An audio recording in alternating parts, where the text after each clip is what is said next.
चर्चगेटहून विरारला जाणाऱ्या एसी लोकलमध्ये राडा, टीसीचा शर्ट फाडला, गळा धरला, प्रवाशाची अरेरावी। एसी लोकल ट्रेनचा व्हिडिओ होतोय व्हायरल। नेमकं घडलं काय जाणून घेऊया। मुंबई एसी लोकलमध्ये एका सरकारी कर्मचाऱ्याने टीसीला मारहाण केल्याचा व्हिडिओ व्हायरल होतोय। यात प्रवासी हा फर्स्ट क्लासचं तिकीट काढून सर्रासपणे एसी लोकलने प्रवास करत होता आणि याच वेळी जसबीर सिंग या टीसीने त्यांना गाठलं। एसी लोकल में यात्रा करते हुए 3 यात्रियों को प्रथम श्रेणी के टिकट के साथ पकड़ा गया। यहाँ यह जरूरी है कहना कि एसी लोकल का किराया प्रथम श्रेणी के किराए से अलग और ज्यादा होता है। माहितीनुसार गुरुवारी चर्चगेटहून विरारला जाणाऱ्या एसी लोकलमध्ये काही प्रवासी फर्स्ट क्लासचं तिकीट काढून प्रवास करत होते। यावेळी मुख्य तिकीट निरीक्षक जसबीर सिंग हे तिकीट तपासत असताना त्यांनी या प्रवाशांना पकडलं। यावेळी सिंग यांनी या प्रवाशांना रेल्वेच्या नियमानुसार दंड भरण्यास सांगितला।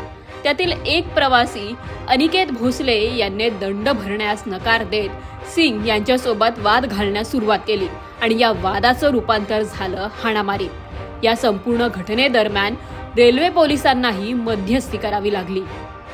इन पैसेंजर्स से हमारे टीटी स्टाफ द्वारा विनम्रता से किराए का अंतर और जुर्माना भरने को कहा गया।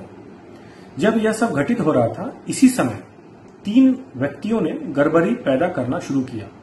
इन व्यक्तियों का इन पैसेंजर्स से कोई भी संबंध नहीं था। ये 3 व्यक्ति ने हमारे टिकट चेकिंग स्टाफ के साथ दुर्व्यवहार भी किया। उनके आगमन पर तीनों यात्रियों ने लिखित रूप में बिना शर्त माफी मांगी और इसलिए उन्हें बिना किसी कार्रवाई के छोड़ दिया गया। हम अपने सभी यात्रियों से वैध टिकट के साथ यात्रा करने का अनुरोध करते हैं। पोलिसांनी मारहाण करणारा प्रवासी अनिकेत भोसले याला लगेच ताब्यात घेतलं, पण यावेळी सिंग यांच्याकडे असलेली 1500 रुपयांची दंडाची रक्कम गहाळ झाली। त्यामुळे या घटनेनंतर अनिकेत भोसले आणि त्याशिवाय अन्य 2 प्रवाशांवरही गुन्हा दाखल करण्यात येत होता। मात्र अनिकेत भोसले यांनी या संपूर्ण प्रकरणावर माफी मागितली। माफी मागण्याचं कारण म्हणजे अनिकेत भोसले हे प्रवासी सरकारी कर्मचारी होते।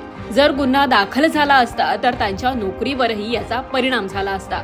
शेवटी हे जे प्रवासी होते त्यांनी माफीनामा जसबीर सिंह यांच्या समोर दाखल केला आणि टीसी जसबीर सिंग यांनीही मोठ्या मनाने प्रवाशांवर गुन्हा दाखल न होऊ देता त्याला ताकीद देऊन सोडलं। मुंबई लोकलने प्रवास करणाऱ्यांची संख्या ही लाखोच्या घरात आहे। यावेळी फुकट्या प्रवाशांवर चाप बसवण्यासाठी रेल्वे प्रशासनातर्फे खबरदारी घेतली जाते। मात्र एखाद्या उर्मट प्रवाशामुळे टीसीलाही नाहक त्रास सहन करावा लागतो। लोकमत मुंबईसाठी मुक्ता लोंढेचा रिपोर्ट।